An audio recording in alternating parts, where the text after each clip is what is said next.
Hola, bienvenidos a otra sesión más de la Escuela de Desarrollo Cristiano de la Iglesia Bíblica Torrefuerte.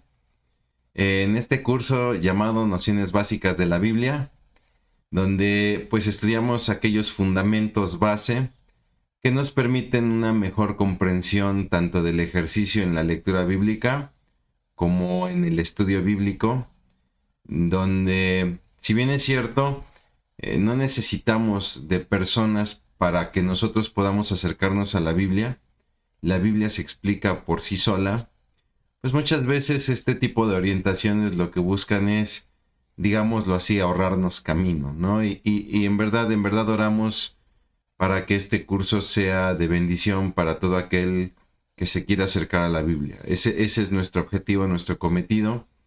Y damos muchas gracias a Dios porque estamos ya en nuestra novena sesión de este curso, ya prácticamente tomando la recta final de este curso. Le repito, esperando que esté siendo de bendición para su vida, para su caminar en Cristo y para su relación con Dios a través de su palabra. Haré una breve oración y daremos por inicio a esta novena sesión de Nociones Básicas de la Biblia. Vamos a orar. Bendito Dios, cuántas gracias te damos por la bendición, Padre, de poder escudriñar tu palabra, de poder leer las escrituras, mi Dios, y poderte conocer a través de ellas y conocernos a nosotros mismos a través de ellas. Mi Dios, no queremos acercarnos a las escrituras para armar argumentos, en especial contra otros, mi Dios. Queremos acercarnos a las escrituras porque queremos acercarnos a ti y queremos saber qué esperas tú de nosotros.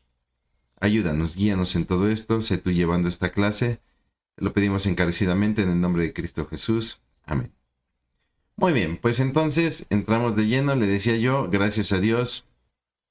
Es esta la novena sesión donde el tema a estudiar es qué documenta la Biblia, ¿no? ¿Cómo es que la Biblia, ya vimos la formación histórica, lo vimos ahí en la séptima sesión, cuál fue la historia de los libros, cómo se fueron presentando los libros.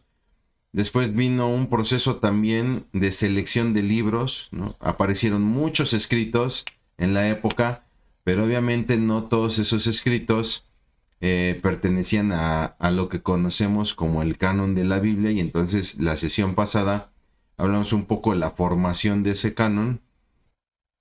Y ahora hablaremos un tema ya no tan pesado, ya no tan profundo, de cómo es que la Biblia fue documentada, ¿no? Es un tema, digamos, lo más ligero, pero también bastante interesante porque nos permite entender muchas de las situaciones que la misma Biblia nos presenta, ¿no? Recuerde usted que el curso está basado en estos dos libros que le muestro aquí abajo. Si usted tiene el ánimo de comprarlos, serán una muy buena referencia. El libro Siempre es Nuevo de José Silva Delgado, ¿no? Que es el que tengo de este lado. Un libro bastante ameno, bastante entendible. Y el libro de Métodos de Estudio Bíblico Personal, sobre el cual ahondaremos sobre todo en las últimas dos sesiones, ¿no? En este caso estamos hablando de Rick Warren, el autor. Ambos libros de Editorial Vida, libros fáciles de conseguir, son muy accesibles en cuanto a precio y muy accesibles en cuanto a su literatura. La verdad es que son libros de un entendimiento muy, muy sencillo, ¿no? Y bueno, pues le repito, estamos entrando a esta novena sesión donde ahora hablamos acerca de cómo es que la Biblia se fue registrando, ¿no? Ya no tanto desde el aspecto histórico de los libros, sino más bien desde las técnicas propias. Pero para eso, comencemos con un repaso de nuestra sesión anterior, donde hablamos acerca de la formación del canon. Que obviamente la formación del canon va de la mano muchas veces con el desarrollo histórico de los libros, ¿no? Prácticamente para entender la formación del canon, en este caso del Antiguo Testamento, pues tenemos que partir desde la determinación de lo que se conoce como el Tanakh, ¿no? Este Tanakh, que lo puede ver usted acá, digamos que es la contracción de tres títulos, ¿no? el caso de la Torá, que es el libro de la instrucción, el caso de los libros del Nehevim, que pues son todos los libros de los profetas, y los libros del Ketubim, que son los escritos, lo que nosotros podríamos entender como los libros poéticos o sapienciales, ¿no? Es decir, donde hay poesía mayormente, o donde hay literatura de sabiduría, ¿no? Proverbios, dichos, etcétera, consejos, etcétera, ¿no?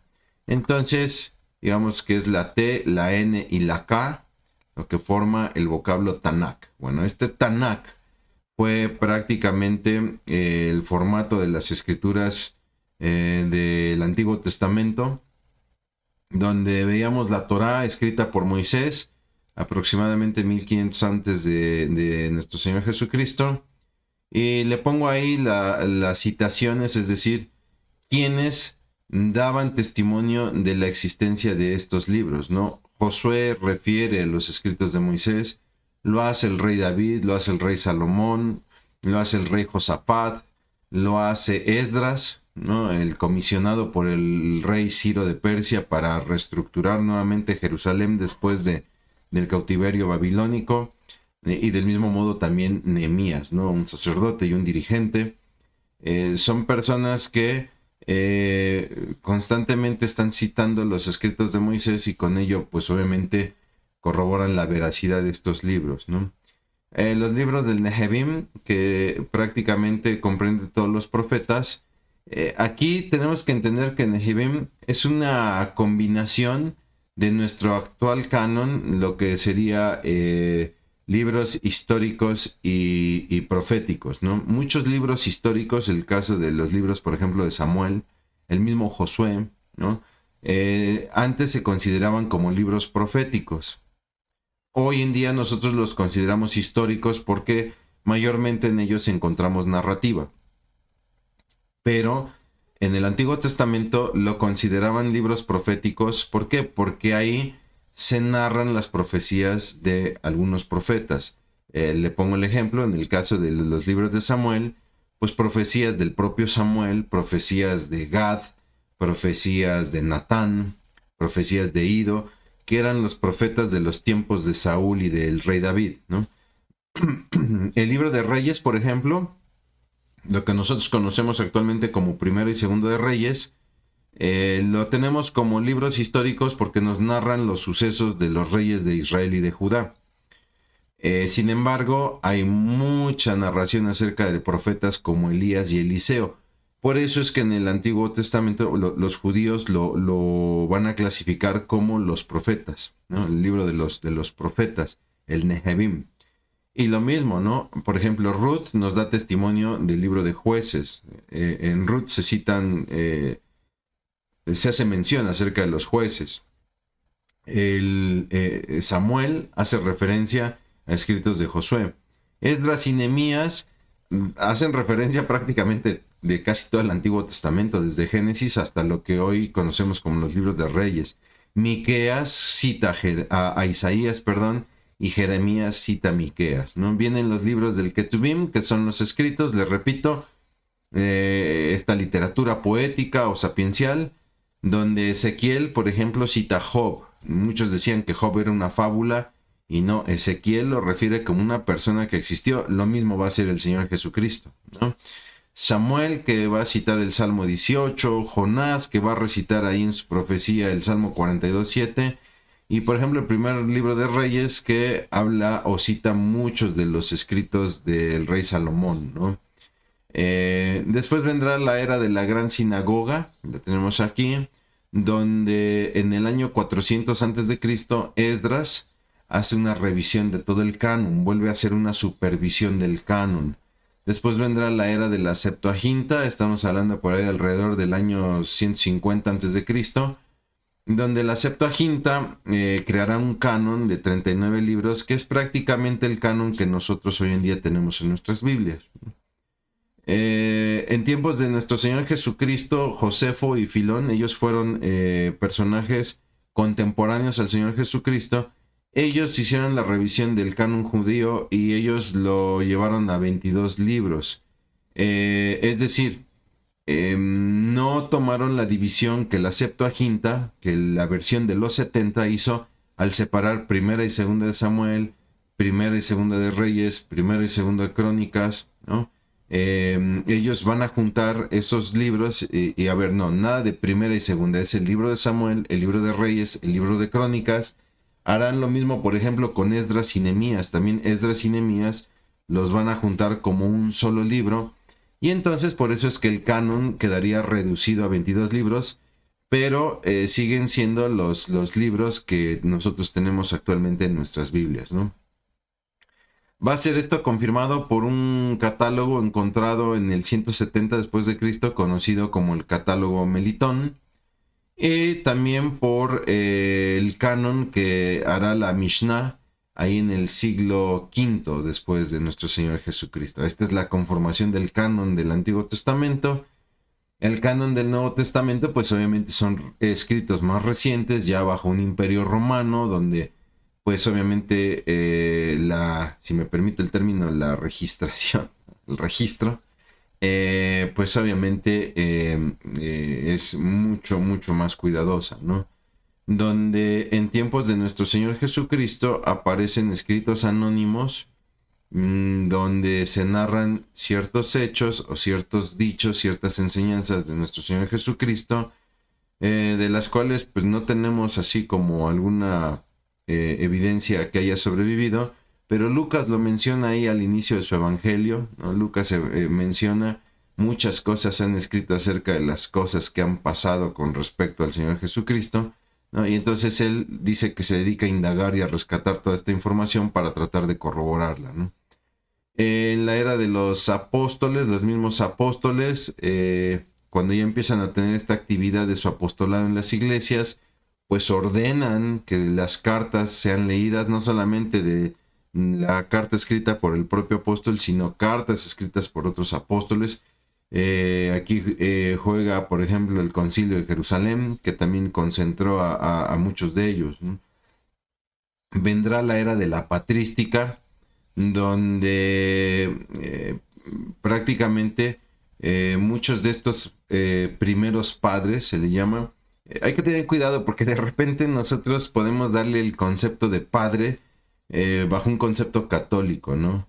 No se refiere a un concepto católico. Los primeros padres de la iglesia se refiere a los primeros maestros de la iglesia después de los apóstoles. Prácticamente son los discípulos de los apóstoles y a este periodo se le denomina la patrística, ¿no? Y son estos personajes, por ejemplo, Policarpo, Ireneo, fueron discípulos de Juan. Está Clemente de Roma, quien fuera discípulo de Pablo.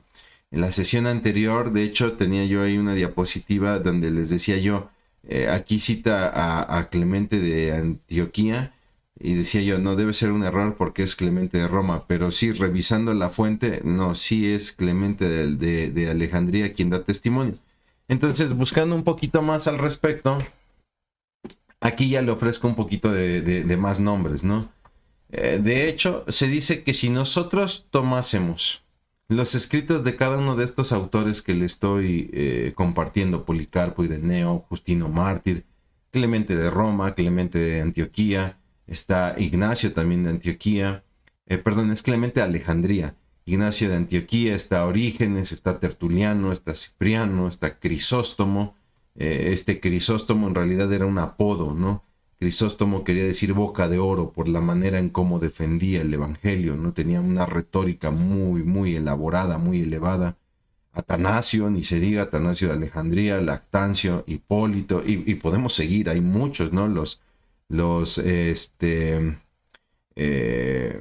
Pues tanto de los principales centros de la época como fueron la iglesia de Constantinopla, la iglesia de Antioquía, la propia iglesia de Jerusalén, inclusive la de Roma. Si nosotros tomamos fragmentos que todos estos autores reescribieron del Nuevo Testamento, ellos escribieron obras y al escribir sus obras copiaban fragmentos del Nuevo Testamento, nosotros bien podríamos armar nuevamente todo el Nuevo Testamento tan solo de las citaciones de estos autores, ¿no? Es gracias a estos autores que nosotros podemos corroborar que el Nuevo Testamento es fidedigno, ¿no? aparece el código muratoriano o código de Muratori en el 170 después de Cristo, ¿no? Va a aparecer a la par del código de Melitón, que el código de Melitón, digamos, hace más referencia al Antiguo Testamento, pero el Muratori hace referencia al Nuevo Testamento. Obviamente aparece Marción con su canon, que solamente reconoce el Evangelio de Lucas y las 10 cartas de Pablo. De las 13 cartas de Pablo, él solamente reconoce 10, porque recuerde que este Marción es el que establecía que había dos dioses. Un dios perverso, el del Antiguo Testamento, llamado Jehová, que debía ser derrotado por el Dios del Nuevo Testamento, conocido como el Padre de Jesús, ¿no? Y algo que hace Marción es que él empieza a crear su propia iglesia. Mire, todos estos que le estoy mostrando acá fueron personas que trataron de explicar muchos dogmas de la fe, ¿no? Trataron de explicar cómo se daba la relación, por ejemplo, en la Trinidad, la relación entre el Padre, el Hijo, el Espíritu Santo, y entraron en muchas polémicas, ¿no? Por ejemplo, si Jesús era hombre o era Dios, si eran los dos, bueno, cómo era su naturaleza, cómo era la naturaleza divina, cómo era la naturaleza humana, si acaso la naturaleza divina dominaba sobre la humana, etcétera. Y entonces vamos a tener muchas versiones. Habrá quien diga, no, Jesús solamente es hombre, no fue Dios, ¿no? Habrá quien diga, no, Jesús fue Dios y dominó sobre el hombre, ¿no? Y la postura que establece ahí desde el concilio de Nicea, no, Jesús es 100% Dios y 100% hombre. Y sobre esto se empezaron a generar muchísimas discusiones, muchísimos debates que todos se trataron en concilios. Y muchos de estos personajes fueron catalogados como herejes por ciertas doctrinas que enseñaban, ¿no? Le pongo un ejemplo. Hay un personaje de nombre Apolinario que establecía que la divinidad de Jesús, ¿no? La voluntad divina de Jesús prácticamente dominó sobre su voluntad humana. Entonces Jesús ya no pudo obrar en base a su voluntad humana. Todo lo que hacía era llevado solamente por la voluntad divina. Obviamente eso fue sometido a juicio y entonces se rechazó esa doctrina. ¿Por qué? Porque Jesús usó tanto su voluntad divina como su voluntad humana. Cada vez que Jesús iba a comer con alguien, no era porque la voluntad divina lo empujaba. Él, en su voluntad humana, iba a comer con alguien, visitaba a amigos, etcétera, ¿no? Entonces, en un concilio se determina que Apolinario o Apolinar pues es un hereje, se dictamina que su enseñanza es una herejía y por lo tanto se le considera un hereje. Muchos de los personajes que le estoy mostrando acá en su tiempo fueron considerados herejes por algunas o muchas sentencias que dictaron. Sin embargo, nos presentan también algunos fundamentos interesantes, ¿no? Pero no pasaba de esto, este es el punto al que voy, no pasaban de presentar un pensamiento y que por ese pensamiento ellos fueran juzgados. Pero lo que va a hacer este Marción es que no solamente va a desarrollar este pensamiento del Dios malo del Antiguo Testamento contra el Dios nuevo del Nuevo Testamento, el Dios bueno, perdón, del Nuevo Testamento, sino que va a formar su propia iglesia con sus propios sacerdotes y con su propia escritura, con su propio canon, donde los judíos son malos porque son creación del Jehová malo del Antiguo Testamento y por lo tanto va a desechar todo el Antiguo Testamento y solamente se va a quedar con un evangelio, el de Lucas. ¿Por qué? Porque de los 4 evangelios que estudiamos la semana pasada, Mateo, Marcos y Juan son judíos. Entonces todo lo que digan los judíos se desecha. Nos quedamos solamente con el evangelio de Lucas, que fue un médico griego, un médico gentil, que no estaba contaminado por estos judíos hechos por este Dios malo. Y cuando uno se pregunta, oye, pero Lucas menciona muchos principios judíos, Marción nos diría, sí, es que los mismos judíos lo contaminaron, raptaron el evangelio de Lucas y le escribieron más cosas, ¿no? Y aunque pudiera sonarnos hasta un poquito tonto o aberrante, la realidad es que Marción empezó a cobrar demasiada fuerza, a tal grado que entonces se tuvo que establecer, miren, esta primera parte en realidad el canon no era un tema de importancia, pero a partir de Marción, entonces ahora sí, el ver qué libros se aceptan y qué libros no se aceptan en las escrituras se volvió un tema fundamental. Orígenes es quien va a encarar a Marción, y Orígenes va a establecer el canon de los 27 libros del Nuevo Testamento que prácticamente tenemos en nuestras Biblias. También está el Códice Varacocho del siglo III, ¿no? Donde se da el primer canon de toda la Biblia completa, ¿no? Tanto Antiguo como Nuevo Testamento. Eusebio también va a reconocer un canon de 27 libros. Le puse ahí 17, disculpe, son los 27 libros. Aunque Eusebio va a hablar de dos clasificaciones, ¿no? Los libros aceptados y los disputados, porque todavía había un poquito de discusión, por ejemplo, si la epístola de Santiago realmente era una carta inspirada por Dios. Lo mismo la epístola de Judas. ¿Por qué? Porque Judas citaba escritos conocidos como apócrifos. Y aquí también tengo que ofrecer una disculpa, porque en la sesión pasada decía yo que Judas había citado el Pastor de Hermas. Y no, el Pastor de Hermas es un escrito que vendrá después. No, Judas cita fragmentos de dos libros, del libro de Enoc y del libro de la Ascensión de Moisés, que eran dos libros que circulaban por la época, pero que nunca entraron en el canon de las escrituras, ¿no? Y como veíamos en esa sesión, el hecho de que autores bíblicos citaran otros libros no le daba la autoridad de esos libros para pertenecer al canon, ¿no? Es así entonces que Eusebio nos presenta estos libros. Ok, hay 27 libros dentro del canon, nada más que todavía algunos son motivo de disputa. Les decía yo que inclusive el mismo Martín Lutero dudaba de la autenticidad de la epístola de Santiago, ¿no?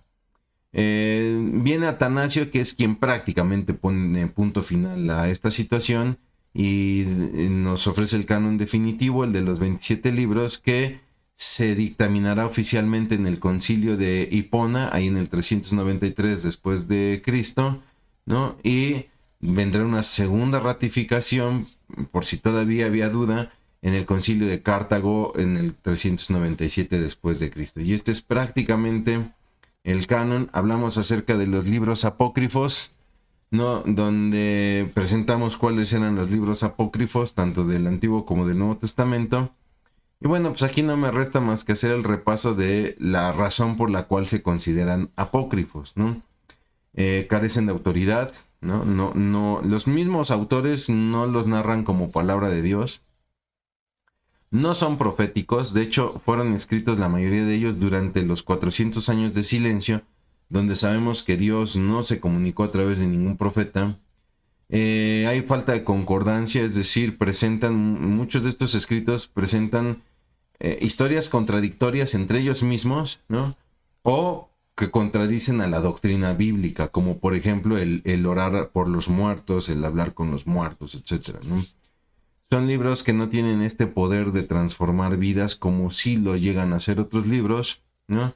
Y son libros rechazados por los propios autores bíblicos. Ningún autor de la Biblia los menciona, con excepción, tendríamos que decir, de la epístola de Judas, que hace mención del libro de Enoc y de la resurrección de Moisés. Y sin embargo, esas menciones son meramente citaciones, ni siquiera lo cita de manera doctrinal. Si lo analizamos, hay muchas citaciones de muchos libros, sobre todo en el Antiguo Testamento. Se nos habla, por ejemplo, de los libros de las generaciones de Adán, ¿no? Ese es un libro que aparece en Génesis. Por ahí Moisés, cuando empieza a narrar la historia de Noé, habla del libro de las generaciones de Adán, que seguramente es un libro que él consultó para desarrollar toda la genealogía que nos presenta en Génesis, ¿no? Y como ese habrá habido muchos libros en circulación que por ser mencionados no significa que eran inspirados, ¿no? También el rechazo de estos libros por parte de los primeros concilios, le decía yo, el concilio judío de Jamnia, concilios importantes, el niceno-constantinopolitano, perdón, está como trabalenguas, ¿no? Dos concilios muy cercanos, el de Niza o el Nicea y el de Constantinopla y también el de Jerusalén, ¿no? Los primeros católicos también rechazaban estos libros apócrifos, como Gregorio Magno, que prácticamente Gregorio I o Gregorio Magno, aquel que creara el sistema de canto gregoriano, fue el que creó el sistema del papado católico, ¿no?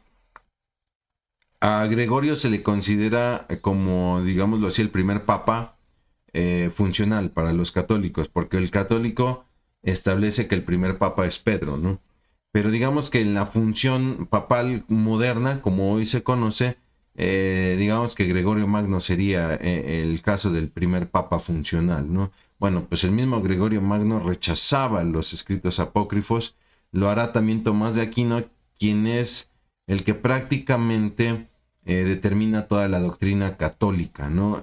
Tratará de explicar la doctrina católica a través de una perspectiva aristotélica, ¿no? Y él también rechaza los libros apócrifos y personajes importantes, sobre todo en un catolicismo muy diferente al catolicismo romano, que es el catolicismo español, con Jiménez de Cisneros y también con Cayetano, ¿no? Bueno, ellos mismos también rechazaban los libros apócrifos, al igual que pues los reformadores, ¿no? Los personajes de la reforma, desde los pre-reformadores, estamos hablando de John Wycliffe, de John Huss, ¿no? Y después vendrán los reformadores propiamente, Lutero, Calvino, Zwinglio, etcétera, ¿no?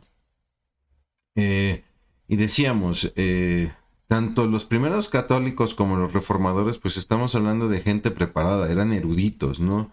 Quienes pues seguramente revisaron estos libros y dentro de la erudición que tenían, pues hicieron esta determinación de no reconocerlos, ¿no? Hay mucho más eruditos que no se manifestaron al respecto, el caso de Anselmo, de Pedro Abelardo, Pedro Lombardo, etcétera, ¿no? Bien, lo que sí decía y creo que es importante recalcar, ¿no? Es el que muchas veces es importante, considero yo, sobre todo para todos aquellos que ya tienen una lectura avanzada en la Biblia, sí considero que es importante que tengan que leer estos libros apócrifos por la riqueza histórica, decíamos de esta manera, por el folclore judío que nos pueden ofrecer, ¿no? ¿Quieres entender cómo era la vida del judío, el contexto cultural del judío? Los libros apócrifos son una muy buena oportunidad de hacerlo, ¿no? Es como, si quisiera yo entender cómo era la vida del judío en tiempos de Jesús, es obligado que leas a Josefo, ¿no? El libro de antigüedades de Josefo, por ejemplo, es un libro obligado, ¿no? Leer la Didache, el pastor de Hermas, me permitirá entender el estilo de vida de la iglesia después de Cristo en el primer siglo, ¿no? Si quieres entender cómo era el estilo de vida judío, pues los libros apócrifos, los macabeos, por ejemplo, son libros que nos ayudan al respecto, ¿no? Está esta disputa entre católicos y protestantes donde unos dicen que le quitaron, otros que le añadieron, y lo usan como pretexto para atacar sus doctrinas, ¿no? Es que los protestantes quitaron libros porque contradicen sus doctrinas y los protestantes dicen es que los católicos añadieron libros para justificar su doctrina, ¿no? Si me lo permite, le repito, aquí no estamos haciendo proselitismo para unos u otros. Si me lo permite, me atrevo a decirlo y en verdad estoy hablando desde mi ronco pecho, desde mi osada ignorancia.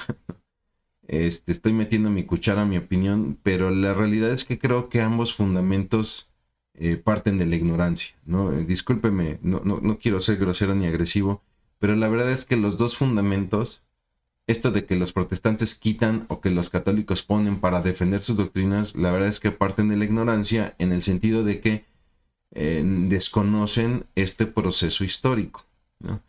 Entonces, para evitar ser parte de esa ignorancia, yo sí recomiendo, en verdad recomiendo ampliamente la lectura de los libros apócrifos y también la lectura de otros tantos libros, ¿no? Que estarán ahí en la época, porque nos permiten entender el proceso del por qué estos libros quedaron fuera, ¿no? y no casarnos con esta idea de que le quitan o le ponen para defender doctrinas, ¿no? No, créanme que fue el proceso, el canon bíblico fue un proceso de ardua revisión. Hoy como tal no tengo una diapositiva para sugerirle herramientas, libros nuevos, porque me seguí basando en los libros que hemos estado trabajando. Prácticamente para la sesión que vamos a estudiar hoy me basé en la guía Holman de la Biblia, que ya le había yo mostrado en sesiones anteriores, y bueno, pues el libro Siempre Nuevo de José Silva Delgado. Pero sí quiero aprovechar este espacio para recomendarle estos libros, ¿no? Estos libros que fueron siendo escritos durante la época de los tiempos bíblicos, ¿no? Y que creo yo van a complementar nuestro estudio, ¿no? Yo le recomiendo, en este caso, pues yo tengo aquí mi Biblia en este caso esto es una Reina Valera, donde no cuento aquí con los libros apócrifos, ¿no? Pero sí le recomiendo el tener una Biblia. Yo no tengo aquí a la mano una, en realidad la tengo en mi oficina. Por ahí tengo una Biblia versión Dios habla hoy, que contiene todos estos libros deuterocanónicos, le llamaron los católicos, ¿no? Y que, créame, en verdad son libros interesantes. Pero también yo le animo, ¿no? A no solamente estos libros que fueron rechazados por la misma iglesia en el canon, ¿no? Sino también a estudiar todos estos otros libros que circularon después. Creo que aquí tendría yo que decir que quien ha trabajado arduamente en esto, pues es obviamente Editorial CLIE. Editorial CLIE ha publicado obras muy interesantes. Yo le muestro aquí, por ejemplo, este libro que se llama Obras escogidas de los padres apostólicos, es decir, de la patrística, ¿no? En este caso, por ejemplo, esta es una colección. La colección se llama Obras escogidas, ¿no? De Editorial CLIE, ¿no? Y la verdad es que es una colección que no tiene desperdicio. En este caso, este es, creo, podríamos decir el primer volumen. No vienen numerados, pero digamos que si seguimos una línea histórica, pues este sería el primero, donde viene la Didache, las cartas de Clemente, las cartas de Ignacio Mártir, las cartas de Policarpo, la carta de Bernabé, la carta de Diogneto, fragmentos de Papías y el pastor de Hermas, ¿no?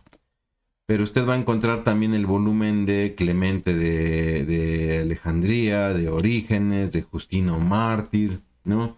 De Agustín de Hipona.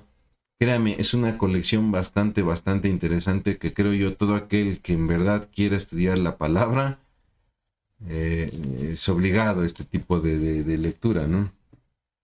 También Editorial CLIE ha sacado recientemente estos dos libros maravillosos, Vida en la Trinidad.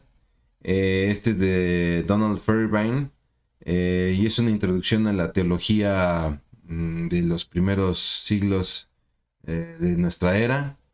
Y Javier Picasa, un escritor católico, lo recomiendo ampliamente, Javier Picasa y su curso de teología patrística, ¿no? De repente cometemos el error de decir, ay no, es que es autor católico y yo soy protestante.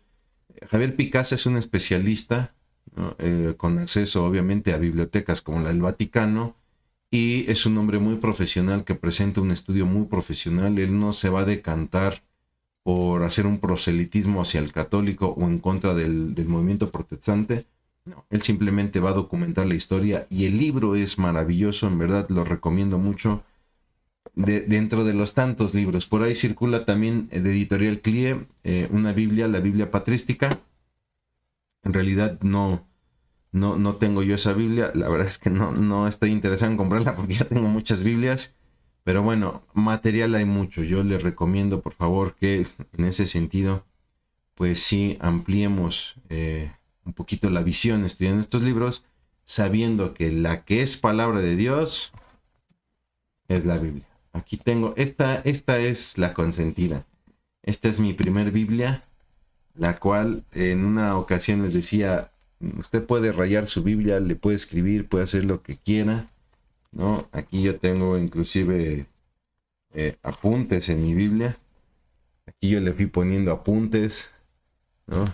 En los evangelios, inclusive, hasta iba yo coloreando mis pasajes. Usted va a ver, ahí parece una Biblia edición arcoíris. Pero esta no fue la primera Biblia que leí realmente. Mi primer Biblia que yo leí fue una Biblia católica, grande, una Torre Samad. Pero cuando comencé a caminar en Cristo, esta Biblia fue un regalo de la que ahora es mi esposa. Y la verdad es una Biblia que le tengo mucho cariño. Lo que contiene la Biblia, esto sí rige nuestra vida. Este tipo de obras son interesantes por todo el contexto cultural que nos da, pero no, la Biblia siempre será la Biblia. Y aclaro que no recibo regalías de Editorial Client ni de nadie, son simplemente recomendaciones. Bueno, entremos rápidamente en nuestro tema, donde, bueno, ¿cómo se documenta la Biblia? Bueno, pues a través de los medios de transmisión, que básicamente son dos, el lenguaje y la escritura, ¿no? En cuanto al lenguaje, bueno, sabemos que es un medio de comunicación, pero ojo, sabemos que es imperfecto, no es perfecto. Sin embargo, será el medio por el cual los profetas, los apóstoles van a comunicar la voluntad de Dios y le harán lo propio también los traductores y los copistas, ¿no?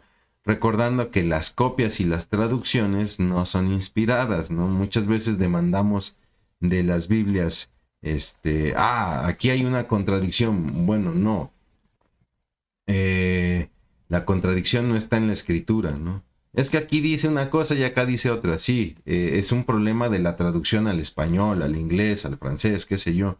Pero si vamos a los idiomas originales, el sentido es mucho más directo. Recuerde que hay cosas en un idioma que no tienen traducción exacta en otros idiomas, ¿no? Y entonces, pues, nos vemos en la necesidad de ocupar alguna palabra que más se acerque, pero con el riesgo de que pueda cambiar en mucho el sentido. Piénselo, en el inglés, por ejemplo, se dan muchas situaciones que si la queremos traducir al español o viceversa del español al inglés, no vamos a tener en realidad la esencia, ¿no? Yo proponía en sesiones pasadas el ejemplo del merequetengue, ¿no? Cuando yo tengo aquí hecho un desastre, todo esto está hecho un merequetengue. Si alguien me tuviese que traducir, pues ¿cómo podría traducir la palabra merequetengue, que es muy propia de nuestro idioma, ¿no?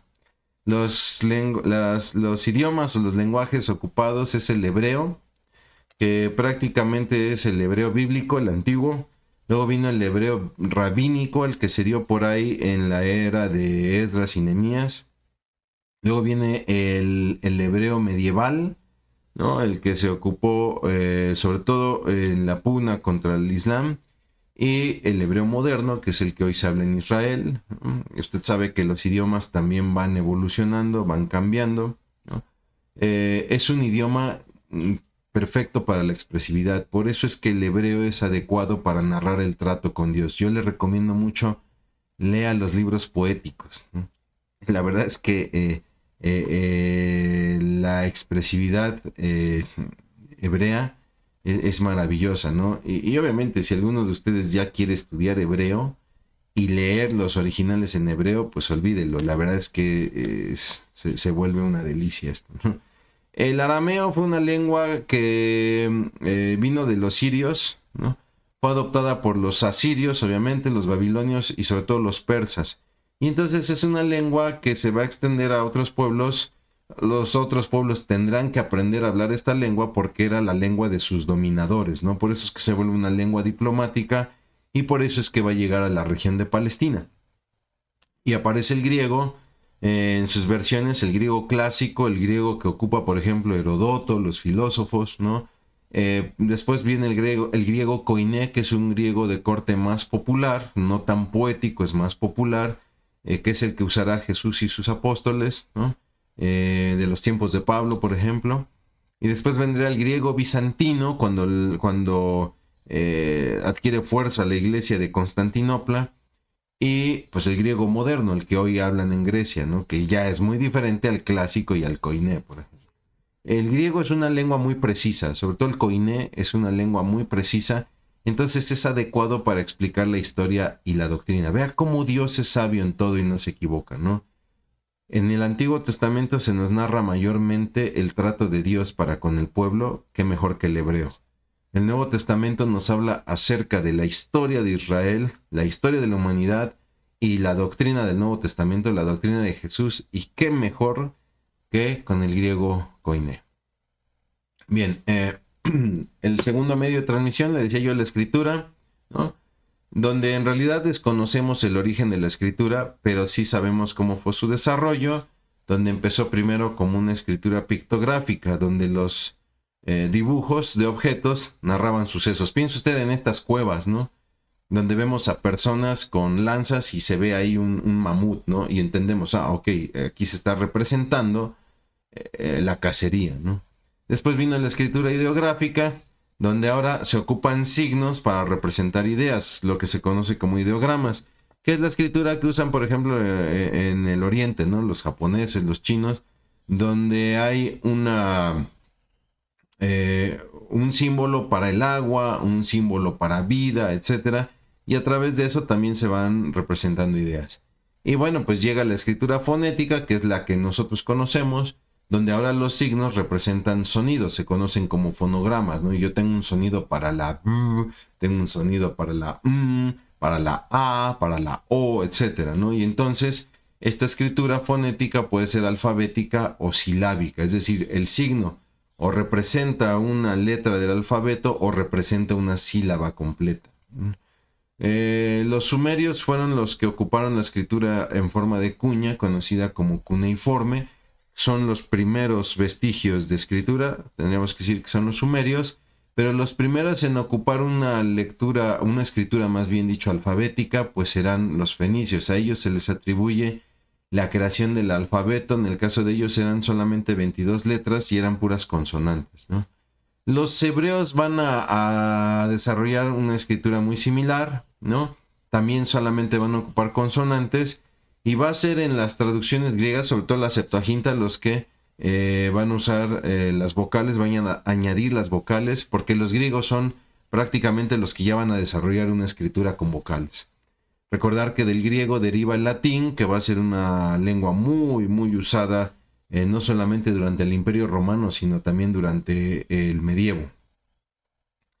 Entonces, pues tenemos que estar conscientes, le decía yo, al estudiar esta sesión vamos a entender, no tiene tanta profundidad histórica, pero vamos a entender algunas técnicas que nos permitan el vislumbrar cómo se comportaba la escritura bíblica. Los antiguos escritos bíblicos no tenían espacio entre palabras, se escribían todas las palabras de corrido, sin espacios, y eran puras consonantes. De ahí que la persona que leía tenía que ir marcando las pausas, es decir, las separaciones entre palabras, y al leer las consonantes y de acuerdo al contexto, él colocaba las vocales para poder descifrar la palabra, algo que se volvía bastante complicado, pero que también por esa misma razón se requirió de un gran equipo especialista para que la lectura, el estudio de las escrituras no quedase en manos de un solo intérprete,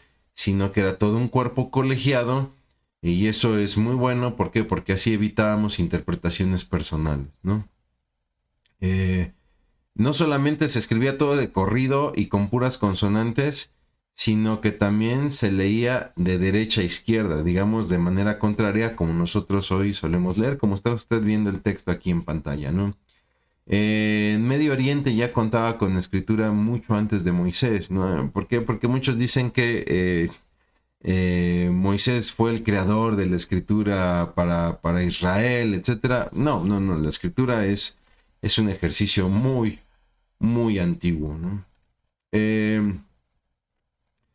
La necesidad de la escritura. ¿Por qué era necesario escribir? Bueno, para preservar el mensaje, ¿no? ¿Por qué? Porque la tradición oral se basaba en la memoria, pero la memoria, pues obviamente se va perdiendo, la escritura va quedando. Nos servía también para propagar el mensaje, ¿no? Es decir, la palabra escrita llega mucho más lejos que la palabra oral. Piensa usted en las cartas, por ejemplo, ¿no? También pues se aprovecha la ventaja de las copias, ¿no? Yo no me puedo reproducir en 8 Alejandros para que 8 Alejandros salgan a dar un mensaje, ¿no? Pero yo sí puedo escribir mi mensaje en 8 copias y esas 8 copias pueden viajar, ¿no? Entonces, la propagación del mensaje también es una ventaja, ¿no? También tenemos la fidelidad en la transmisión, ¿no? Es decir, una copia escrita es más fiel que la recitación, ¿no? Si bien es cierto que la recitación me permite entender la intención del que habla, bueno, la copia escrita me permite conservar mejor el mensaje. Piense usted, por ejemplo, a mí me gusta mucho poner este ejemplo, los famosos mensajes que ahora usamos de estas plataformas como WhatsApp, ¿no? Donde yo mando un mensaje escrito y ese mensaje escrito ahí, pues tiene la ventaja de que no va a sufrir variante, ¿no? Imagínense que yo le mando una dirección, se la mando escrito por mensaje, ¿no? Esa dirección no va a variar, ¿no? Si yo solamente le digo la dirección, ¿no? Te espero en tal calle, tal número, en tal colonia, en tal código postal, podría llegarse a malinterpretar, etcétera, ¿no? Hoy, gracias a Dios, contamos con las grabaciones, ¿no? Donde yo en lo personal, por ejemplo, prefiero mandar mis mensajes de audio grabados. ¿Por qué? Porque me ha sucedido que de repente alguien comenta algo, yo escribo y como la plataforma no transmite en el escrito mi intención, de repente a veces en la escritura el mensaje suena más golpeado, ¿no? Y las personas inclusive hasta se llegan a molestar, ¿no? ¿Por qué? Porque ellos intuyen que el mensaje tuvo un corte un poco más grosero, si me lo permiten, ¿no? En cambio, cuando grabamos nuestro mensaje, la gente escucha nuestra voz y sobre todo la intención de nuestra voz, pues entiende la intención de nuestro corazón, ¿no? Hoy afortunadamente contamos con la grabación. Qué padre sería que hubiésemos contado con la grabación de las palabras de Moisés, de las palabras de Jesús, ni se diga, ¿no? Pero bueno, los materiales empleados en esta escritura, pues fue arcilla, piedras preciosas, se escribió sobre oro, sobre plata, sobre gema, ¿no? También sobre papiro, sobre cuero y mayormente en los últimos años sobre el pergamino, ¿no? Tome en cuenta que algunos materiales duraderos, otros no. Con el uso del pergamino surgió lo que se conoce como los rollos, ¿no? Recuerda que el pergamino es esta hoja que se saca, ¿no? Normalmente de estas plantas que crecen en los ríos. Discúlpenme ustedes, se me fue el nombre. Pero de la vaina van sacando estas hojas que pueden a secar, ¿no? Y que cuando los escritos empezaron a ser cada vez más complejos, se llaman juncos, las plantas son los juncos. Cuando los escritos comenzaron a ser más extensos, entonces se aprovechó que el papiro se puede pegar uno con otro y entonces se empezaron a crear estos rollos que se conocen como volúmenes, ¿no? Es a partir del siglo II que ya los papiros se van a doblar y se van a encuadernar en el formato como hoy conocemos los libros, ¿no? Y estos serán llamados códices. Y ya para la Edad Media, los códices van a ser ornamentados con dibujos en las portadas y en los textos, y entonces estos se llamarán miniaturas.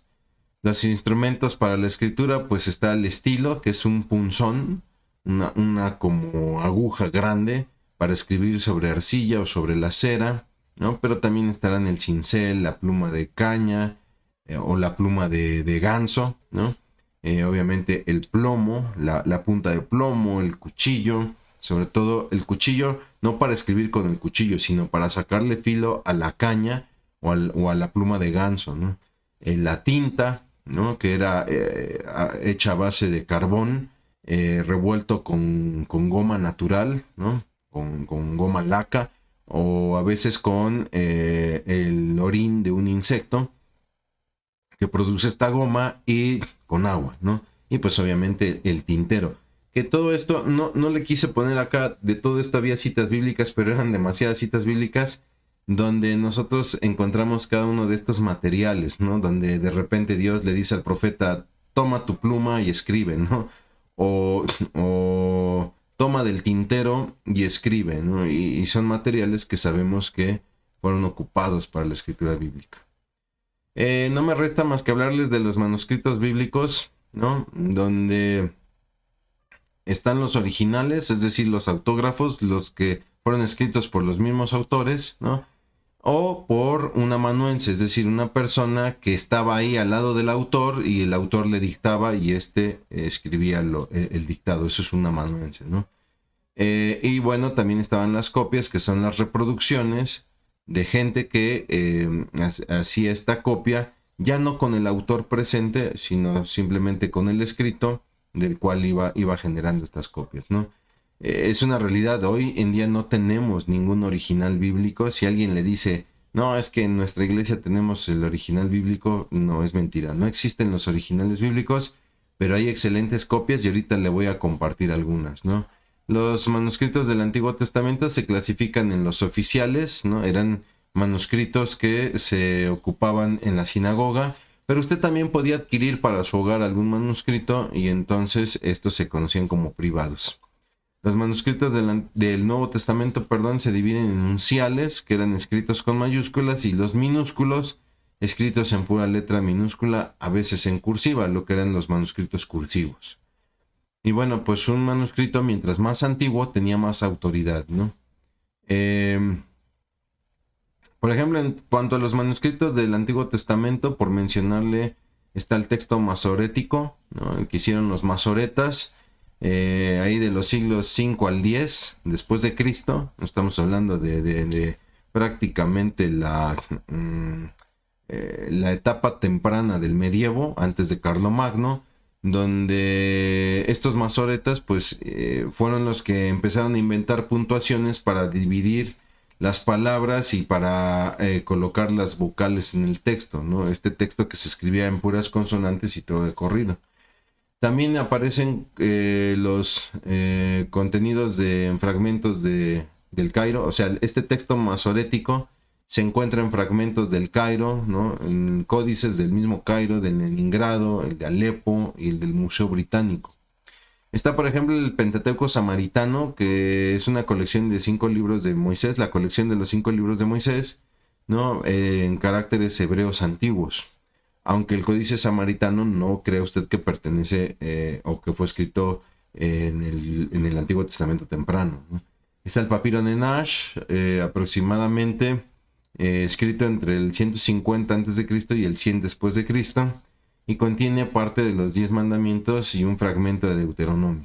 Está el manuscrito de Malabar, es un rollo de cuero, con todo el Antiguo Testamento, excepto los libros de Levítico y parte de Deuteronomio, y los rollos del Mar Muerto, descubiertos en 1947, ahí en las cuevas de Qumran, ¿no? Pertenecientes a los esenios, donde está todo el Antiguo Testamento, con excepción del libro de Esther.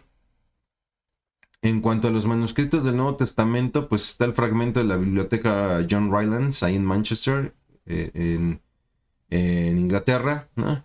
Y es el manuscrito más antiguo conservado, que es un pequeño fragmento, ¿no? Es un pedazo de hoja, si me permite decirlo, con algunos versículos de Juan, ¿no? Se desconoce su origen, se piensa que es del siglo I.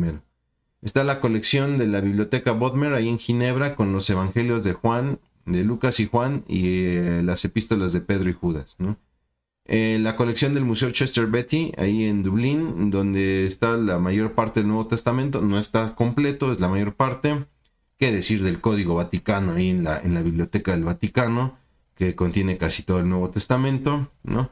El Códice Sinaítico, ahí encontrado en el monasterio de Santa Catalina, en el monte Sinaí, ¿no? donde Moisés le entregara la ley al pueblo. Dios le entregara la ley a Moisés y al pueblo. En ese monte se construyó el monasterio de Santa Catalina y ahí se encontró el Códice Sinaítico, que actualmente está en la Universidad de Leipzig, ahí en Alemania, que tiene todo el Nuevo Testamento, con excepción de algunos fragmentos de Marcos y Juan, y tiene más de la mitad del Antiguo Testamento. También tenemos el Códice Alejandrino, ¿no? Porque se cree que fue escrito en Alejandría, actualmente en el Museo Británico, que contiene casi todo el Nuevo Testamento y Antiguo Testamento y libros apócrifos. Está el Códice de Efraín, también se cree que escrito en Alejandría, y también está en la Biblioteca Nacional de París, contiene gran parte del Nuevo Testamento y algunos libros del Antiguo Testamento y libros apócrifos. El Códice de Beza, encontrado en el monasterio de San Ireneo, ahí en Lyon, Francia, actualmente está en la biblioteca de Cambridge y es un manuscrito bilingüe con los evangelios, hechos y algunos versículos de Tercera de Juan. Y el Códice Claromontano, encontrado ahí en Clermont, si no me equivoco es Francia, donde actualmente este códice está en la Biblioteca Nacional de París y contiene epístolas de Pablo y de los hebreos. Y bueno, es así como nosotros podemos ver cómo la Biblia ha sido documentada, cómo estos libros que históricamente se escribieron y que después bajo un canon fueron determinados, pues estas son las evidencias que documentan estas escrituras. Para terminar nuestra clase, pues tenemos el esquema general del Nuevo Testamento, donde la sesión pasada estudiamos los evangelios, ¿no? Le pedí yo que memorizara los evangelios de Mateo, Marcos, Lucas y Juan, con sus capítulos. Ahora toca lo propio para el histórico, el único histórico clasificado así en el Nuevo Testamento, que es el libro de Hechos con sus 28 capítulos. Y le pediría que estudie las 13 epístolas de Pablo, las 13 epístolas paulinas. Mire, en cuanto al libro de los Hechos, es un libro que nos cuenta la expansión del evangelio prácticamente al imperio, bueno, no al imperio, a la ciudad de Roma, y narra el poder del Espíritu Santo para manifestar la gloria de Cristo, y no al revés, porque de repente hay movimientos que usan a Cristo para narrar la gloria del Espíritu Santo, y entonces sobredeidifican al Espíritu Santo, ¿no? No se centra en los apóstoles, de ahí que este título de los Hechos de los Apóstoles, pues en realidad sería más bien los Hechos del Espíritu Santo a través de los apóstoles. No se centra en la organización eclesiástica. Hay quienes toman el libro de los Hechos como un manual para hacer iglesias, ¿no? Es decir, la iglesia tiene que ser como la iglesia de los Hechos. No, eso sería un error. Si usted trata de hacer de la iglesia cristiana como la iglesia de los Hechos, usted va a replicar los mismos errores en su iglesia cristiana como los errores que hubo en la iglesia de los Hechos. Dios tiene un plan para su iglesia en cada época. Entonces, el libro de Hechos no es un manual para iglesias, aunque sí nos permite entender muchos de los principios que se aplican en la primera iglesia, ¿no? No es un tratado de expansión evangelística, no es un tratado de normas para la iglesia como tal, ¿no? Es como todo libro, es un modelo general, no es un modelo específico. Ahí tiene usted la estructura, prácticamente nos narra el inicio de la iglesia, la conversión de Pablo, el ministerio de Pedro, la iglesia de Antioquía, y termina con los 3 viajes misioneros de Pablo. Es un libro que pues es obligado, ¿no? Para todo cristiano. Y las 13 epístolas de Pablo, ahí las tiene usted. Romanos en sus 16 capítulos, donde nos habla de la justicia de Dios alcanzada por fe en Cristo Jesús, frente a la justicia del hombre, ¿no? Pablo le escribe a una iglesia en Roma que está muy casada con el derecho romano, que son muy orgullosos de su sistema jurídico, y Pablo les está diciendo, miren, hay una justicia que es mayor, ¿no? Primera de Corintios, que prácticamente el tema es a una iglesia que tiene muchos problemas, muchos pecados, y que Pablo les está llamando a la sumisión al señorío de Cristo para enfrentar esos problemas y pecados. Le vuelve a escribir una segunda carta, donde Pablo habla del ministerio verdadero frente a los falsos ministerios y el ataque que recibía de falsos apóstoles, ¿no? Por ahí hay una carta perdida, que en realidad sería la primera carta a los Corintios, ¿no? Hay una carta perdida que se cree es la carta a los laudinenses, pero bueno, pues no se tiene. Sabemos de la existencia de estas cartas por la mención que hace Pablo en Corintios. Está la carta a los Gálatas, el tema la libertad de la ley en Cristo, sobre todo para estos judaizantes que querían hacer del cristianismo una modalidad de judaísmo. La carta a los Efesios, donde se presenta a la iglesia como la obra manifiesta del plan de Dios, ¿no? Está la carta a los Filipenses, es una carta cuyo tema es el gozo por conocer a aquel Jesús que ha sido exaltado por el Padre.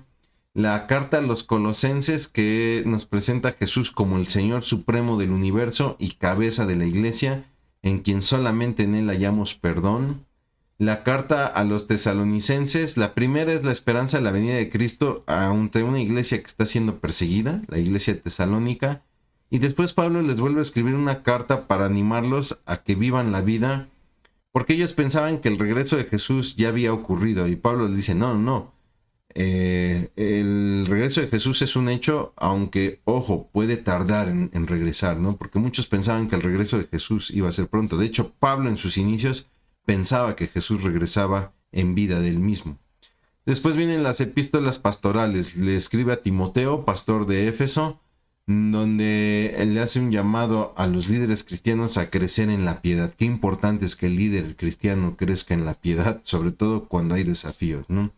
La segunda carta que le escribe a Timoteo es ahora acerca de los líderes cristianos que no deben de avergonzarse del evangelio, aunque pareciera que el evangelio está perdiendo su lucha. Y no, al contrario, ser fieles, sobre todo con el mensaje que nos ha sido confiado. Una carta a Tito donde los líderes deben mantener el orden mediante la sana doctrina. El tema central de Tito es la sana doctrina, sobre todo en los desafíos que nos presenta la vida. Y una carta, la carta a Filemón, donde pues todo aquel que se arrepiente debe ser recibido como hermano. Tome en cuenta que es una época en la que muchos esclavos se empezaron a hacer cristianos y entonces muchos amos se hacían cristianos, sus esclavos se hacían cristianos y entonces, ojo, ya no es tu esclavo, ahora es tu hermano en Cristo. El cambio, debe de haber un cambio en el trato, ¿no? Que fue un shock cultural para la iglesia en sus primeros tiempos. Bueno, mi hermano, de tarea le pediría yo que repase el libro de los Hechos con sus 28 capítulos y todas las epístolas paulinas, ya sabe usted, Romanos, Primera y Segunda de Corintios, Gálatas, Efesios, Filipenses, Colosenses, Primera y Segunda de Tesalonicenses, tenemos las 2 de Timoteo, Tito y Filemón. Ahí están las 13 cartas, apréndaselas con sus capítulos. Siga usted con su lectura del libro de Juan. Ahora vamos otros 4 capítulos más, del capítulo 9 al capítulo 12 del Evangelio de Juan, ¿no? Marcando con un color, ya sabe, la palabra vida y sus derivados, y con otro color la palabra creer y sus derivados. Y le pediría que igual en esta lectura del capítulo 9 al 12, rescate usted los datos más importantes en los pasajes leídos, también como los lugares, los personajes, sucesos y sobre todo enseñanzas que usted esté encontrando para su vida. Mi hermano, mi hermana, no me resta más que agradecerle porque me haya usted acompañado en esta ya la 9ª sesión. Y bueno, pues vamos a orar para dar gracias y si Dios lo permite nos veamos en la 10ª sesión de nuestro curso Nociones Básicas de la Biblia. Vamos a orar. Bendito Dios, cuántas gracias te damos, Señor, porque tú eres bueno. Gracias porque nos permites conocer cada vez más tu palabra, pero sobre todo te queremos conocer a ti. No dejamos de orar por los que están padeciendo, mi Dios, en su salud, en su economía, en su bienestar. Te pedimos que extiendas tu misericordia para con todos ellos. En el nombre de Cristo Jesús. Amén. Muchas gracias, mi hermano. Dios le bendiga y recuerde, por favor, lea la Biblia y entréguese a Cristo.